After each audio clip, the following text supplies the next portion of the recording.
Hello students. तो जैसे कि आज 8 तारीख है और आज हुआ क्या है, एक महत्वपूर्ण अपडेट आया है किधर से, आपका एनटीए की तरफ से। किसके लिए? आपके नीट के फॉर्म के लिए। तो आप में से मैक्सिमम लोग फॉर्म तो भर ही चुके हैं और एक्चुअली में विंडो भी क्लोज हो चुकी है। तो एनटीए ने जब उसकी स्क्रीनिंग की है तो कहीं ना कहीं उसमें थोड़ी सी दिक्कतें हैं। अब ये दिक्कतें हैं तो उसके लिए उन्होंने एक करेक्शन विंडो ओपन की है। इस करेक्शन विंडो की टाइमिंग क्या है और वीकेंड की ड्यूरेशन क्या है? तो बच्चों, जैसा आपको दिख रहा है यहाँ पे 8 अप्रैल से विंडो ओपन हुई है, दैट इज आज से ओपन है। कब तक ओपन है? 10 अप्रैल। कब तक? रात के 10:50 तक। तो आपको करना क्या है, जितने भी कैंडिडेट्स हैं आप सभी एक बार उसको लॉगिन करिए, अपने फॉर्म को प्रॉपर्ली चेक करिए। पर्टिकुलर जो अभी मैं दिखाऊंगा आपको कि कौन कौन से जो वो है फील्ड्स, उसमें करेक्शन को अलाउ किया गया है। तो एनटीए ने एडवाइजरी दी है कि आप भले आपने आपको लगता है कि फॉर्म परफेक्टली सही भरा है, लेकिन still you have to cross check. क्यों?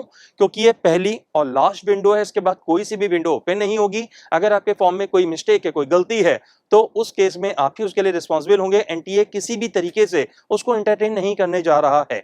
तो ये चीज आपको क्लियर हुई। ये विंडो की जो आपकी डेट है 8 अप्रैल अप टू द 10 अप्रैल, कब तक है? रात को आपके 11:50 तक। अब बच्चों, इसमें क्या क्या चीज ओपन ही है, किस किस चीज में हम लोग करेक्शन कर सकते हैं? तो उन्होंने उसको एनेक्सर 1 में दे रखा है। अब ये एनेक्सर 1 क्या है या उससे रिलेटेड जो सामान्य जानकारी है वो क्या है? अब एनटीए ये बोलता है कि अगर आपने किसी जैसे कैटेगरी में चेंज किया, सपोज करिए आपने फॉर्म जनरल कैटेगरी से भरा है, मे बी आपका जो रिजर्वेशन सर्टिफिकेट था वो नहीं बना हो, तो मे बी अभी तक बन के आ गया हो, तो उसको आप अपलोड करेंगे। लेकिन मीनवाइल होगा क्या, अगर उसकी वजह से फी में कोई भी चेंजेस आ रहे हैं, दैट इज हो सकता है कि पहले आपकी जनरल के अकॉर्डिंग फीस गई हो, अब आपकी दूसरी फीस एप्लीकेबल हो। तो वो जो एप्लीकेबल हो रही है, जैसे सपोज करिए आप पहले कैटेगरी से भरा अपने फॉर्म, लेकिन उसके बाद आपका जो आपके सर्टिफिकेट हैं वो मान्य नहीं है या वो बन नहीं पाए, तो उस केस में आपको जनरल कंसीडर किया जाएगा। और जनरल कंसीडर किया जाएगा तो बट ऑब्वियस आपकी जो फीस है वो चेंज हो जाएगी। इस फी को आप चेंज कर सकते हैं, जैसे किसके माध्यम से? क्रेडिट कार्ड है, डेबिट कार्ड है, नेट बैंकिंग है और यूपीआई है।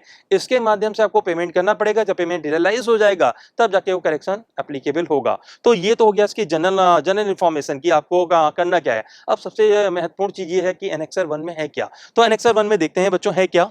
अब जैसा कि आपको स्क्रीन पे दिख रहा है यहाँ पे serial number 1, mobile number, email address, permanent address and present address. बच्चों, इसमें कोई भी चेंज एप्लीकेबल नहीं है। दैट इज ये विंडो आपके लिए नहीं है, आप कोई भी चेंज नहीं कर सकते। ये आपने जो भी भरा होगा इसको वही माना जाएगा।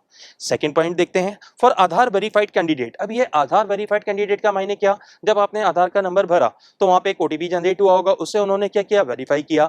तो एक लॉट ऐसा है कैंडिडेट्स का जिनका आधार वेरीफाइड है, दैट इज एनटीए ने उसको वेरीफाई कर लिया है। अब जब वेरीफाई कर लिया है तो कौन कौन सी विंडो एप्लीकेबल होती है? अब यहाँ पे फिर देखते हैं, कैंडिडेट का नाम, डेट ऑफ बर्थ और जेंडर, ये चेंज नहीं कर सकते आप। ये जो आपने भरा था ये वही रहेगा, इसमें कोई भी करेक्शन अलाउड नहीं है। सेकंड देखते हैं, fathers and the mothers name. अब यहाँ पे पापा और मम्मी का नाम है, उसमें करेक्शन अलाउ है बट केवल एक। आइदर फादर्स नेम और द मदर्स नेम, केवल एक ही एप्लीकेबल होगा। तो जो भी आपने मिस्टेक से अगर कुछ गलत भर दिया है या मे बी आपके जो आपके डॉक्यूमेंट्स हैं उससे मैच नहीं कर रहा है, तो उसको प्लीज आप उसको करेक्ट कर लीजिए, रेक्टिफाई करिए, उसको सही करिए। Second, category. कैटेगरी में candidate can change category and upload category certificate if applicable. तो जैसे मैंने सबसे पहले स्टार्ट किया था, अगर कैटेगरी के पॉइंट ऑफ व्यू से आप लोग बहुत से क्लियर नहीं थे, तो बाद में हो सकता है आपको सर्टिफिकेट मिल गया हो, बन गया हो। तो अगर वो बन गया है तो आप अपलोड कर सकते हैं, कैटेगरी में आप चेंजेस कर सकते हैं। ये किसके लिए? नेक्स्ट, सब category, that is physically handicap वगैरह, पीडब्ल्यूडी। कैंडिडेट कैन चेंज सब कैटेगरी पीडब्ल्यूडी एंड अपलोड सब कैटेगरी सर्टिफिकेट। तो अगर आपका वो बन चुका है आप उसको अपलोड कर सकते हैं। तो एक आपका विंडो इसके लिए भी ओपन है, दैट इज कैटेगरी से रिलेटेड विंडोज ओपन है। फिर आते हैं city and medium. City and medium, that is आपने मे बी आपने पहले बिना डॉक्यूमेंट को अपलोड किए आपने कोई भी सिटी की चॉइस दे दी, लेकिन जब आपको बाद में पता लगा कि सिटी की चॉइस किसके अकॉर्डिंग जानी है, जो आपने एड्रेस को आपने अपलोड किया उसके अकॉर्डिंग जानी है, तो सिटी और मीडियम दोनों को आप चेंज कर सकते हैं। मीडियम, ये याद रखिएगा, आपने जहां से भरा है कोई ऐसी लैंग्वेज है जो उस रीजन में नहीं बोली जाती है, और उस केस में वो आपको सेंटर कौन सा अलॉट करेंगे जहां पे वो लैंग्वेज के पेपर्स होंगे। सपोज करिए जैसे हम लोग कोटा, मैं कोटा से बात कर रहा हूं इस समय, तो कोटा में बहुत से स्टूडेंट हैं। सपोज करिए कोई भी स्टूडेंट उड़ीसा से है और उसने उड़िया लैंग्वेज में पेपर भर दिया। In that condition Kota centre पे उड़िया का पेपर नहीं आने वाला है, तो उसको उड़ीसा के सेंटर एलोकेट कर दिए जाएंगे, वो अलॉट कर दिए जाएंगे। तो प्लीज मीडियम को सही से देख लें कि मीडियम आपने क्या भरा है। अगर कोई भी आपके दिमाग में इफ एंड बट है तो प्लीज इस विंडो को यूज करिए और परफेक्टली अपना मीडियम सही से भर दीजिए। ये क्लियर बच्चों? Next, qualification including passing year, that is class 10 and the class 12। तो बहुत बार इसमें अगर कंफ्यूजन रहा है तो इसको भी आप लोग रेक्टिफाई कर सकते हैं। ये विंडो भी आपके लिए ओपन है। अब ये मैंने किसकी बात की? This is for the Aadhaar verified candidate. फिर एक कैटेगरी अलग है, वो कैटेगरी कौन सी है? For Aadhaar not verified candidate. अभी जो आधार नॉट वेरीफाइड कैंडिडेट है, तो बट ऑब्वियस है कि जो एनटीए का डाटा है उसने उसको आधार के सेंटर से पिक नहीं किया, दैट इज जो हम लोग का डाटाबेस है उससे पिक नहीं किया है। उस केस में किस किस चीज के लिए विंडो ओपन है? कैंडिडेट का name, father's name, mother's name.